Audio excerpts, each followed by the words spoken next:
Hello friends, मैं आकांक्षा GK with आकांक्षा में आपका स्वागत करती हूँ। फ्रेंड्स, आज हम अर्थशास्त्र के क्वेश्चन पढ़ने वाले हैं। इसमें कुछ 6 नंबर के हैं, कुछ 3 नंबर के हैं। और जैसा कि मैंने आपको पहले बताया था कि अर्थशास्त्र में करंट अपडेट क्वेश्चंस रहते हैं और करंट को जो है पूछा जाता है। तो करंट से संबंधित कोई भी क्वेश्चन अगर बहुत ज़्यादा इंपॉर्टेंट है तो आपके मेंस में पूछा जा सकता है। तो उन्हीं से संबंधित कुछ क्वेश्चंस हैं, तो वो आज हम पढ़ने वाले हैं। और पहली बार है मेरे चैनल पे तो सबसे पहले चैनल को सब्सक्राइब कीजिएगा। वीडियो अच्छा लगे तो लाइक ज़रूर कीजिएगा, शेयर कीजिएगा और कमेंट कीजिएगा। तो आज का जो हमारा क्वेश्चन हम पढ़ने वाले हैं, उन क्वेश्चन में पहला है योनो नगद सेवा क्या है, दूसरा है मौद्रिक नीति की सीमाएं लिखिए, तीसरा है शेष से क्या तात्पर्य है, चौथा है शेडो पर टिप्पणी लिखिए, AEZ क्या है जिसको हम एग्रीकल्चर इकोनॉमिक जोन बोलते हैं, नेक्स्ट है महारत्न कंपनियां कौन सी हैं। तो आज हम ये क्वेश्चन पढ़ने वाले हैं। इसके अलावा भी हम 2-3 क्वेश्चन पढ़ेंगे। इतना बड़ा आंसर क्वेश्चन नहीं लिख सकती यहाँ पे कि कौन कौन से क्वेश्चन पढ़ना है, तो इसलिए मैंने यहाँ पे मेंशन नहीं किया है। तो स्टार्ट करने से पहले फ्रेंड्स, सबसे पहले आप लोगों का बहुत बहुत शुक्रिया। आप लोगों की कमेंट्स मैं पढ़ती हूँ, पढ़ के मुझे बहुत अच्छा लगता है। आप लोग बहुत अच्छे अच्छे कमेंट्स करते हैं और जब आप लोग का कमेंट पढ़ती हूँ तो मुझे और ज़्यादा अच्छे से मन करता है कि अच्छे से अच्छा वीडियो आपके लिए लेके आऊँ। तो ऐसे ही आप मुझसे जुड़े रहिएगा, अच्छे से पढ़ाई करते रहिएगा और जो मैं दे रही हूँ वो क्वेश्चन ज़रूर लिखिएगा। आपका ज़रूर सिलेक्शन होगा और आप इस साल ऑफिसर ज़रूर बनेंगे। तो जो लोग मेरे रेगुलर व्यूअर हैं, मेरी सभी के लिए ब्लेसिंग्स हैं कि आप ज़रूर आपका सिलेक्शन होगा। तो चलिए स्टार्ट करते हैं। आज का हमारा पहला क्वेश्चन ये करंट का टॉपिक है कि योनो नकद सेवा क्या है। कहीं कहीं इसको नकद बोला जाता है, कोई कोई इसको नगद बोलता है। तो योनो नगद सेवा जो है वो हम पढ़ते हैं, योनो नगद सेवा क्या है। तो हाल ही में भारतीय स्टेट बैंक ने योनो नगद सेवा का अनावरण किया। सबसे पहले आपका ये प्रीलिम्स का भी क्वेश्चन बन सकता है कि ये योनो नगद सेवा है वो किसने आरंभ की। तो योनो का मतलब होता है YONO। अब इस योनो का अगर हम फुल फॉर्म देखें तो Y से हो जाएगा U, O से हो जाएगा ओनली, N से हो जाएगा नीड और O से हो जाएगा one. You only need one, आपको केवल एक चीज़ की आवश्यकता है। तो हाँ, इसको योनो नगद सेवा को किसने आरंभ किया? SBI बैंक ने आरंभ किया, जो हमारे भारत का सबसे बड़ा वाणिज्यिक बैंक है और इसकी कई शाखाएं भारत के बाहर भी खुली हुई हैं और इसने ही योनो नगद सेवा का अनावरण किया है। इसके द्वारा उपभोक्ता ATM से बिना डेबिट कार्ड के नगद निकाल सकेंगे। ये अगर सेवा आपके पास है तो आपके पास अगर ATM भी नहीं होगा और डेबिट कार्ड भी नहीं होगा तो भी आप नगद निकाल सकेंगे इस सुविधा के द्वारा। योनो का पूरा नाम वही जो मैंने अभी बताया हुआ है, यू ओनली नीड वन।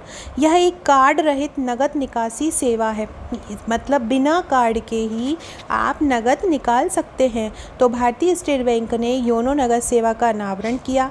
इसके द्वारा उपभोक्ता ATM से बिना डेबिट कार्ड के नगद निकाल सकेंगे। योनो का पूरा नाम है यू ओनली नीड वन। यह एक कार्ड रहित नगद निकासी सेवा है। नेक्स्ट क्वेश्चन आपका 6 नंबर का है। ये क्वेश्चन 6 नंबर में आता है और आपका अगर न्यूज़ सिलेबस के अकॉर्डिंग देखें तो ये 5 नंबर का क्वेश्चन है। मौद्रिक नीति की सीमाएं क्या हैं, या मौद्रिक नीति जो है नकारात्मक क्यों है। तो मौद्रिक नीति की जो सीमाएं हैं वो हम पढ़ने वाले। मौद्रिक नीति का संबंधित क्वेश्चन मैं अपने नोट्स में भी दे चुकी हूँ और आपको भी करवा चुकी हूँ। फ्रेंड्स, ये मेरे इकोनॉमिक्स के नोट्स हैं, आप इन्हें परचेस कर सकते हैं। इनकी जो प्राइस है 250 रुपीज़ है। 250 रुपीज़ में आपको पूरा अर्थशास्त्र मिलेगा जो आपके 2019 और 2020 के अकॉर्डिंग है। साथ ही साथ में इसके साथ आपको एक व्हाट्सअप पेड ग्रुप मिलेगा। जो भी करंट के नए नए टॉपिक होते हैं वो व्हाट्सअप ग्रुप में आपको ऐड कर दिया जाएगा। वो उन्हीं का ग्रुप है जिन लोगों ने नोट्स परचेस किए हैं। तो आप मेरे नोट्स परचेस कर सकते हैं और एग्ज़ाम तक अपने जो भी सब्जेक्ट के आप नोट्स मुझसे लेते हैं उसको अपना एक बहुत कंफर्म्ड बना सकते हैं कि आपका ये नोट्स, ये टॉपिक जो है वो तैयार हो गया है। तो ये जिनसे मैं पढ़ाती हूँ यही मेरा नोट्स है, तो आप इसको परचेस कर सकते हैं। लॉकडाउन तक ही इनकी रेट मैंने कम रखी हुई है। आफ्टर लॉकडाउन इनकी रेट में बढ़ जाएगी, तो आप अभी इनको पेमेंट करके ले सकते हैं मुझसे फ़ोनपे या गूगल पे द्वारा। और मेरे व्हाट्सअप नंबर है 6260190944। इस पे आप मुझे व्हाट्सअप करके नोट्स की जानकारी ले सकते हैं। अगर आप पूरा का पैकेज एक साथ लेते हैं तो आपको डिस्काउंट भी मिल जाएगा। तो मौद्रिक नीति की सीमाएं क्या हैं? देखिए इस तरीके से मैंने ये लिखा हुआ है, मौद्रिक नीति की सीमाएं क्या है। सबसे पहले असंगठित वित्तीय बाजार की उपलब्धता का होना। असंगठित वित्तीय बाजार की उपलब्धता, असंगठित मतलब जो एक पूरी तरह एक जो मार्केट है वो पूरी तरह संगठित ना हो, इधर उधर फैला हो, असंगठित लोग हों, किसी संगठन में जुड़े हुए ना हो, तो उनके वित्तीय बाजार की उपलब्धता ना होना। उचित संक्रमण व्यवस्था का अभाव, एक जो व्यवस्था है वो उपलब्ध ना होना। मौद्रिक नीति के अस्पष्ट उद्देश्य, मौद्रिक नीति बन तो जाती है लेकिन उनके कोई क्लियरिफाइड उद्देश्य नहीं दिए जाते हैं, उनके जो उद्देश्य होते हैं वो अस्पष्ट होते हैं। वित्तीय समावेशन का अभाव, वित्तीय जो चीज़ें हैं, जो आर्थिक मजबूती है वो समाज के हर क्षेत्र तक नहीं पहुंच सकती, ना समाज के निचले तबके तक नहीं पहुंच सकती, तो वित्तीय समावेशन का अभाव है। गैर मौद्रिक क्षेत्र की उपलब्धता होना, हमारे यहाँ बहुत सारे गैर मौद्रिक क्षेत्र उपलब्ध हैं। वस्तु और सेवाओं की कीमतों में वैश्विक आर्थिक परिवर्तन के कारण उतार चढ़ाव, जैसे ही विश्व में किसी भी चीज़ की प्रॉब्लम होती है, उतार चढ़ाव होता है, जैसे कि तेल की कीमतें बढ़ी तो हमारे भारत में भी बढ़ जाती हैं, कोयले की कीमत बढ़ी तो हमारे भारत, जैसे कि अभी कोरोना वायरस के चलते जो भी अर्थव्यवस्था में प्रॉब्लम आएगी तो अगर विश्व उस चीज़ को फेस करेगा तो हमारे भारत में भी उतार चढ़ाव दिखेगा। तो यही है कि मौद्रिक नीति की सीमाओं में भी हम ये टॉपिक को मेंशन कर सकते हैं। तो असंगठित वित्तीय बाजार की उपलब्धता का होना, उचित संक्रमण व्यवस्था का अभाव, मौद्रिक नीति के अस्पष्ट उद्देश्य, वित्तीय समावेशन का अभाव, गैर मौद्रिक क्षेत्र की उपलब्धता का होना, वस्तुओं और सेवाओं की कीमतों में वैश्विक आर्थिक परिवर्तन के कारण उतार चढ़ाव। ये नंबर नोट कर लीजिएगा फ्रेंड्स आप मेरा, और उस पर आप मुझसे बात कर सकते हैं। नेक्स्ट क्वेश्चन है, महारत्न कंपनियां कौन सी? बहुत इंपॉर्टेंट क्वेश्चन है।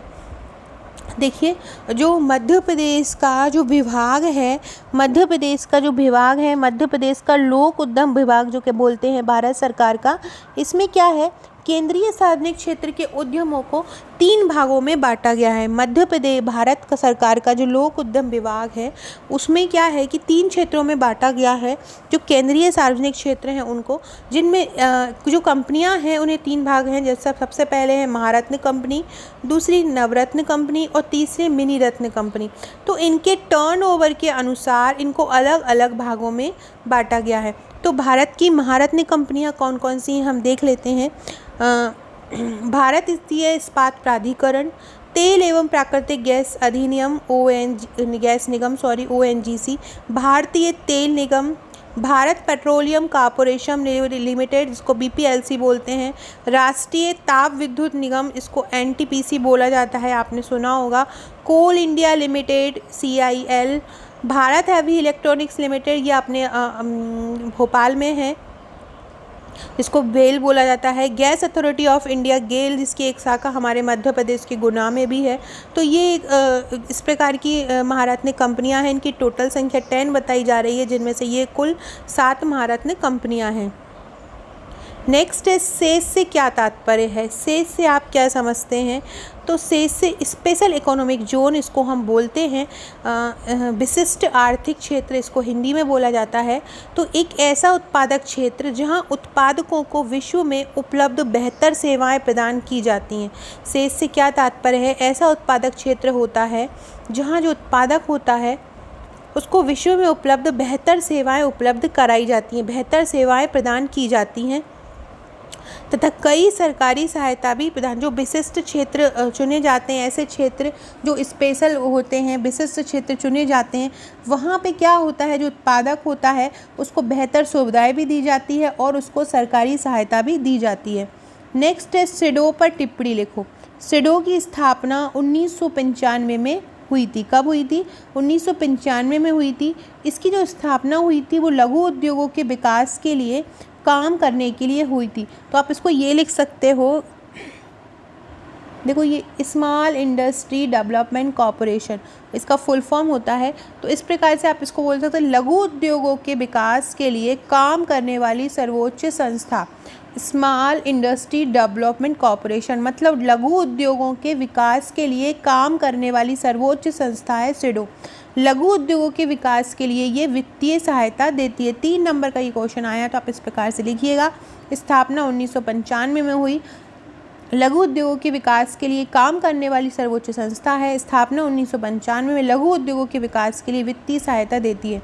फ्रेंड्स, अगर आप पहली बार मेरे चैनल पे हैं और सब्सक्राइब नहीं है तो सब्सक्राइब जरूर कर दीजिएगा ताकि आने वाले वीडियो की इन्फॉर्मेशन आप तक मिलती रहे। नेक्स्ट है आपका AEZ। AEZ क्या है? इसका मतलब होता है एग्रीकल्चर इकोनॉमिक जोन या एग्रीकल्चर एक्सपोर्ट जोन, मतलब कृषि निर्यात जोन। एग्रीकल्चर एक्सपोर्ट जोन, कृषि निर्यात जोन इसको बोलते हैं। तो ये यहाँ पे कृषि आधारित ये उद्योग होता है। इसमें कौन कौन क्या क्या शामिल होते हैं? खाद्य प्रसंस्करण उद्योग शामिल होते हैं, मसाला उद्योग शामिल होते हैं, बने हुए उत्पादों का निवेश बढ़ाने के लिए इनका उपयोग होता है, दाल उद्योग होते हैं। और इसका उद्देश्य क्या होता है कि जो हमारे देश में जो बना हुआ उत्पाद है कच्चे माल से, उसका निर्यात हम कैसे बढ़ाएं, उसके निवेश को अट्रैक्ट करने के लिए, उसका मतलब निर्यात के निवेश को बढ़ाने के लिए AEZ का उद्देश्य है। तो कृषि निर्यात जोन कृषि आधारित उद्योग होता है। ये सभी उद्योग इसमें शामिल होते हैं। इसका उद्देश्य क्या होता है? जो निर्मित उत्पाद है उसका निर्यात हम बढ़ाएं, उसको निर्यात में निवेश को बढ़ाएं, ज़्यादा से ज़्यादा हम निर्यात कर पाएँ। फ्रेंड्स, ये नोट्स हैं मेरे, और ये अगर आप पूरा पैकेज लेते हैं तो आपको 8 PDF नोट्स की मिलती है, 50 PDF केस स्टडी की मिलती है, 1000 अपडेट आंसर मिलेंगे, 8 पेड ग्रुप मिलेंगे जहां रोज़ आंसर दिए जाते हैं, 15 निबंध की PDF मिलेगा। और ये टोटल का जो पैकेज है वो 1700 रुपीज़ का है, जिसको आप मेरे इस नंबर पे व्हाट्सअप करके ले सकते हैं। इस प्रकार से आपको ये 8 पेड ग्रुप मिलेंगे जहाँ पे आपको रेगुलर आंसर राइटिंग के नए नए आंसर्स मिलते रहेंगे। अगला क्वेश्चन है, विदेश व्यापार नीति की विशेषताएं बताइए। तो वैश्विक मंदी से बुरी तरह प्रभावित क्षेत्रों को सहायता देने के लिए तथा निर्यात गिरावट को रोकने के लिए 27 नवंबर 2009 को एक पंचवर्षीय नई व्यापार नीति घोषित की गई। वैश्विक मंदी से बुरी तरह प्रभावित क्षेत्रों को सहायता देने के लिए, जो विश्व में जो मंदी हो गई है उससे कोई क्षेत्र प्रभावित हो गया, कोई कंपनी प्रभावित हो गई है तो जिसके कारण निर्यात रुक गया है, निर्यात नहीं हो पा रहा, विदेशी मुद्रा नहीं हो पा रही है, तो इसको रोकने के लिए 27 नवंबर 2009 को विदेश व्यापार नीति घोषित की गई थी। इसके मुख्य बिंदु क्या थे? इसके मुख्य बिंदु थे प्रक्रियात्मक सुधार, जो प्रक्रिया है उसमें सुधार किया जाए, वस्तु और सेवा का निर्यात को दोगुना करना इनका उद्देश्य था, संस्थागत परिवर्तन किया जाए, संस्था में कोई कमी रह गई हो ज़्यादा से ज़्यादा कौशल प्रशिक्षण दिया जाए, ज़्यादा से ज़्यादा उत्पादों का निर्माण किया जाए, लोगों को वित्तीय प्रोत्साहन दिया जाए, अगले 2 साल में $200 का निर्यात करने का लक्ष्य रखा। तो इस प्रकार से ये विदेश व्यापार नीति की विशेषताएं थी। फ्रेंड्स, ये मेरे नोट्स हैं, आप इनको परचेस कर सकते हैं। ये इनकी सबकी रेट है जो इनके आगे अलग अलग दी गई है। और ये पूरा मध्य प्रदेश का पैकेज है, इसमें मध्य प्रदेश का ये पूरा पार्ट आ जाएगा। ये जो पूरा पार्ट आपको दिया है इसमें मध्य प्रदेश के तीनों पेपर से संबंधित क्वेश्चन आ जाएंगे, जिसकी प्राइस 1000 है और इसको आप ले सकते हैं। और ये मेरे नंबर पर आप व्हाट्सअप करके जो इकोनॉमी आज आपने पढ़ी है उसके नोट्स ले सकते हैं। Okay friends, thank you.